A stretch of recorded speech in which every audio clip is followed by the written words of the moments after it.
बिस्मिल्लाहिर्रहमानिर्रहीम। अस्सलाम वालेकुम। डॉक्टर नवीद हेल्थ केयर में आप लोगों को खुश आमदेद। उम्मीद है आप सब लोग खैरियत से होंगे।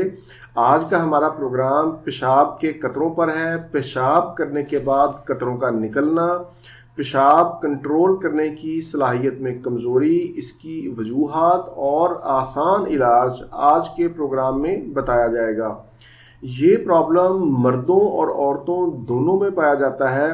अक्सर ख़वातीनो हज़रात इस बात की शिकायत करते नज़र आते हैं कि उन्हें शक रहता है कि उनके कपड़े नापाक हो गए हैं, वज़ू नहीं रहता, वो अपनी इबादत सही तरीक़ा से नहीं कर पाते। सबसे पहले तो मैं इसकी अहम वजूहात का जिक्र करूँगा। आप अपने अंदर वो वजह तलाश करें जिसकी वजह से आपको कतरे आते हैं, फिर उसके बाद उसका इलाज करें।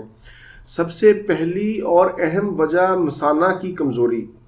अगर आपको दिन में 8 से ज़ायद मरतबा पेशाब आता है और रात को 1 से ज़ायद मरतबा आपको पेशाब की हाजत होती है तो ये मसाने की कमज़ोरी की अलामत है। दूसरी अहम वजह प्रोस्टेट ग्लैंड का बढ़ जाना। प्रोस्टेट की वजह से भी पेशाब पर काबू नहीं रहता और कतरे गिरते रहते हैं। इसके अलावा एक और अहम वजह मीठी अशिया का ज़्यादा इस्तेमाल, कार्बोनेटेड और सोडा वाटर मशरूबात का ज़्यादा इस्तेमाल करना, या फिर पेशाब की नाली का इन्फेक्शन, कब्ज़ की शिकायत हो तो फिर भी कतरे आ सकते हैं। ख़वातीन में हमल के दौरान या बच्चे की पैदाइश के बाद भी कतरों की शिकायत हो सकती है। बुढ़ापा भी पेशाब के कतरों की एक अहम वजह है। इसकी अलामात में ये है कि पेशाब की मुसलसल हाजत बनी रहती है, गैर इरादी तौर पर पेशाब का आना, कतरा कतरा पेशाब का टपकना, मसाना मुकम्मल तौर पर खाली नहीं होता। बाज़ औक़ात अनजाने में खांसने से, छींकने से या हंसने से भी पेशाब का कतरा निकल जाता है। इसकी तशख़ीस के लिए पेशाब का टेस्ट करवा लें और इसके अलावा पेल्विक का अच्छा सा अल्ट्रासाउंड करवा लें। इससे वाज़ेह हो जाएगा कि आपका क्या मसला है। अब हम चलते हैं इलाज की तरफ। अगर आपका प्रोस्टेट का मसला है तो उस पर मेरा अलग से प्रोग्राम मौजूद है, आप वो देख सकते हैं। उसका लिंक मैंने नीचे डिस्क्रिप्शन में दे दिया है।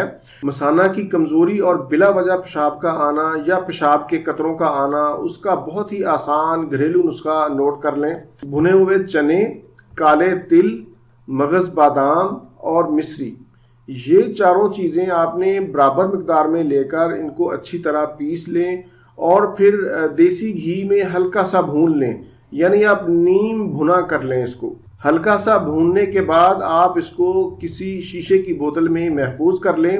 रात को सोते वक्त 1 चम्मच चाय वाला खाकर सो जाया करें। खाने के बाद दूध या पानी हस्बे ज़रूरत इस्तेमाल कर सकते हैं। इंशाल्लाह चंद दिनों के इस्तेमाल से आपका मसला हल हो जाएगा।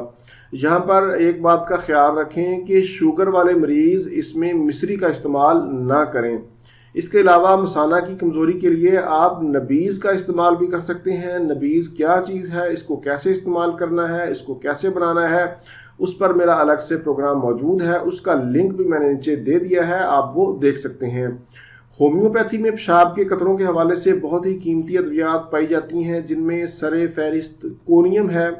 ये बूढ़े लोगों की दवाई है, इसका नाम मैंने स्क्रीन पर लिख दिया है।